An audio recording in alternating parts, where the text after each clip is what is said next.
instantly, as soon as I checked the weather and saw that like severe thunderstorms rolling in, it just started downpouring. So I just like threw everything in my bag, just started like running, basically running down the trail. Welcome to Wander By Proxy, a podcast featuring women's travel stories that connect them more to themselves and the world around them. I'm Leah Falyn, and today we have Melissa Miller, who jumped hurdle after hurdle to get to British Columbia. Here's Melissa. So I decided to move to Alaska. On this trip, my ex was supposed to come with me. He broke up with me I think it was like 2 weeks before we were going to leave together. So that was the first thing. So then I frantically just started reaching out to people on Instagram, like, hey, do you want to come backpacking with me? I'm going to Alaska. Like, how much of this journey do you want to come with me on? Like, I was just I feel like I got caught up in just like, I can't do this alone. Like, why would I do this alone? And just started frantically, reaching out to people. So I was able to get my friend to commit, I thought, to this. So it was a one-nighter planned. We had one planned for like just north of Vancouver, British Columbia, like the Tunnel Bluffs. And then the next night we were going to do Garibaldi Lake, which is pretty popular. There's Panorama Ridge up there that everyone goes to, like so many viral pictures of that. So it's very popular, definitely needed permits. So I got the permit, all this, got it ready. And the day I was heading up there from Seattle, she just was totally non-responsive on the phone, which kind of made me panic. But I was like, oh, it's okay. Like, I'll get into Canada and then, just kind of wait and see if she responds, and nothing. So the first backpacking trip I did alone and it was fine and I didn't sleep at all. But then the story I want to tell is for actually the second night of backpacking solo, which was a more intense hike. The first one wasn't that big of a deal. This next one, Garibaldi Lake, it's like 7 miles in, 3,300 elevation gain. I had to look it up because I couldn't remember if I was just making it up in my mind that it was difficult or if it was actually kind of difficult. And I think 3,300 feet elevation gain is decent. And it's interesting because before all this, before I left to go to Alaska, I was starting to compile stories from other women that had traveled solo. I wanted to make this like magazine spread of these women that had traveled solo and did all these cool things. And I had never traveled solo. So it was kind of like, it felt like the universe was like, haha, you will. So I got to the trailhead and I was packing up and just instant sweat. Like they don't mess around on that trail. It's just like instant elevation. There's, normal chatty old men that felt like they needed to converse. So I was trying to either speed up or go slow, but I get to camp and I set up and I rest for a bit, make dinner.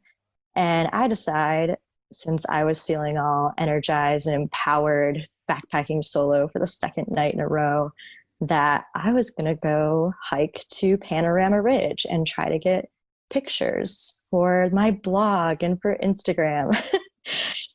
Gotta do it for the gram. No, it's actually hilarious because I have 0 pictures from this trip. What? How? I will get into that. So this from the camp spot, so 7 miles up to the camp and then to Panorama Ridge, it was another 4 miles and 2,000 elevation gain. So I timed it out. I was like, all right, sunset will be around this time. So if I get there, this will give me more time. I just planned out the time and left and brought my tripod and my camera, and it was gorgeous. But as soon as I hit I think I was 1.5 miles or 2 miles, and I realized there was no one hiking towards the same destination as me. Everyone was coming back from it. I was like, okay, that's fine. They would need to get back, or maybe they were just day hiking. It's fine. And I'm trudging along and it's there's no one out there. And it was kind of it looked like bear country too. It's just how some places just it just looks like bears live there. This was one of those places. I sew my tripod turns out is too lightweight for my camera. I had like a new camera. It was a Canon 80D and it's big. So this tripod was designed for like a small camera. And as soon as I put my camera on, it just like fell and broke. So there were so I couldn't get any photos like unless I propped like it on a rock, but there were no rocks. Like it was just miserable. I was like, all right, this is not for photo content. So I put my camera in my bag. I get like it was like a half a mile from this viewpoint. And I don't know like if the listeners are familiar with Panorama Ridge, but if you Google it, it's like you get up to this top viewpoint and it's just sweeping views of mountains and the water below.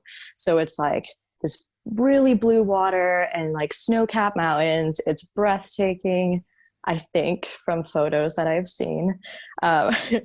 So I'm a half a mile from the viewpoint and I just start seeing these dark clouds like really quickly rolling in.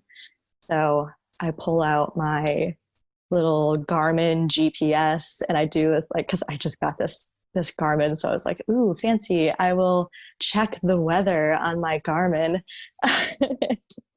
And yeah, extreme thunderstorms, which I'm a pretty type A, like prepared person. So like I had checked the weather before and it was summer, like it had been really hot and warm and dry. And so I just honestly didn't really even think about like rain gear at all. Like I didn't have a rain jacket on me. I didn't have a rain fly for my backpack with my camera. Like I didn't have anything.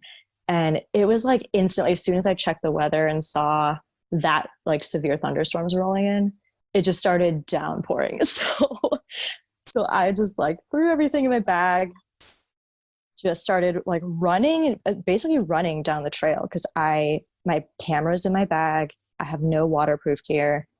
And I knew I had like 3.5 miles to get back to my tent, which thank goodness I was smart enough to put up my rain fly on my tent before leaving. That would have been, anyway, so running down the trail, I think it was like a half a mile into my frantic like rain running that I'm like, wait, what if I startle a bear by like running up onto them? So that's what started going through my brain. So I was like, okay, I need to be loud and alert the bears of my presence, my very distressed presence. So I'm pretty sure I was trying to think today of what songs I ended up singing. I honestly think the Sylvan Esso Die Young song was like the first one that popped into my head. Yeah, right? Some others that were nicer were like Maggie Rogers, Alaska. I think towards the end of my I was just so exhausted and like frantic. It turned into more like alt J style where I'm just like rambling gibberish. I can actually see that. Yeah. That seems like a perfect fit. Oh my gosh. There was even like an outhouse. I think it was like 2 miles down that I was eyeing. I stopped for a moment and was like, should I just like hide out in this outhouse for a minute? And I think I got close enough to it where I like caught a whiff and I was like, nope, I'm just gonna face my destiny here and my fate and keep going. So yeah, I made it back to camp with no pictures and I got into my tent and it was still just downpouring. And I just remember getting in there and was soaked and just started like laughing hysterically.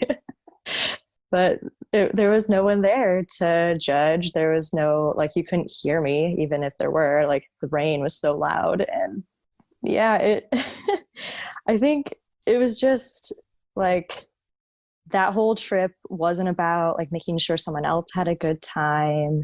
It wasn't about it. Well, it started off, like, oh, I could create some social media content here, but quickly became not that. And then it was just me and my thoughts and making myself laugh and being, yeah. You said something about like, that's the day you started trusting yourself. How about if you could go into that a little bit more? Yeah. So I just, up to this point, I was collaborating with so many people, and I was honestly just never really alone. Like I never had spent much time alone leading up to like my breakup and leaving Seattle, like my friend group. So just like, I mean, one, just being alone with like my own thoughts and like having to reflect on everything in my life was like, that was a big moment for me. And then just throughout that whole experience of like making it down this mountain alive, and I was, yes, maybe I was a little over dramatic about it, but like this was my second night of backpacking solo, something I thought I was never going to do like that year, something I thought I was like, maybe after another year of backpacking, like with friends, maybe I'll do it. But just being forced into it and doing it anyway, even though I was terrified, I learned to rely on myself, and it pushed the boundaries of what I thought I could do, what I was capable of. So I think that day I really learned to trust myself and trust what I was capable of. That's awesome. And what you were saying about being alone almost reminds me about what myself included, and probably a lot of other people went through with quarantine, whereas like I just had a full calendar January and February, and then all that went away. And regardless of if you have social connections around, you're just like, oh, wow, it's just me here. Do you think you're an extrovert or an introvert? So like that was at my height of like extroversion. I was like networking so religiously, but I feel like that experience and starting to backpack solo and spend time on the road solo, like it made me honestly more of like an ambivert. That like up until that I would have totally claimed extrovert, but finally having time to myself and realizing the value of that like made me crave it more. And kind of, I still to this day like want to spend more time alone. So now I'm claiming ambivert. I am with you 100%. So what have you taken from that day, even that night where you were running by yourself down a hill, singing songs for your life, you thought, at least, which I completely understand. What did you take from that for moving forward the next day, even? Yeah, I mean, it was just like the rest of my road trip seemed less scary, like just adventures in general by myself. Like it was something I always told myself I would do. Like, oh, I'm not going to, not do something just because someone can't come with me. Like, I don't want my life to be controlled that way. But yet my life was controlled that way up until this point. Like, I always had to find someone to go with me. So I really just think like that self-reliance and self-trust was just, oh, it's priceless. Okay. You live in Eureka, California, which is really coincidental because I have been working remotely for 2.5 years. And for about a year and a half of that, I was just jumping around the United States for every 3 months, pretty much. So one of those 3 month slots was me in Eureka, California. And I've been daydreaming about it ever since. Not specifically Eureka, maybe, but like just the parks, just like this crazy adventure 30 to even 10 minutes away is amazing. And I've just been daydreaming about it all through quarantine because in my head, it's the most perfect place to be, one of them anyway. And I just think it's so funny that you're there. It's so amazing. Yeah. But yeah, I mean, yeah, Eureka has the redwoods, the dunes, the coast, like the mountains are not that far away. So lucky. It's amazing. Like I just driving through Eureka, redwoods in people's yards, which is I know, blows my mind. I'm back in Minneapolis now, and the trees are just so subpar now to me, even like a year and a half later. So I think that's awesome. What have you been doing to keep the adventurous spirit alive? Yeah, so I mean, since I've only been in Eureka since February, I mean, all of this is pretty new for me. So local exploring hasn't been a problem for me because it's all brand new, beautiful. I mean, the redwoods, but also like packing up the car and going out, east to the river spots, like exploring locally and making sure I'm not impacting any communities by just kind of roughing it in the car. It's adventurous and it gets me out exploring.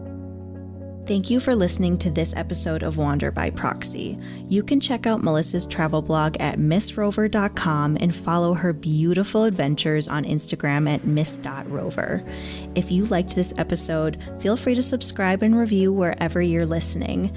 To see guest photos and episode recaps, follow Wander by Proxy on Instagram or Facebook.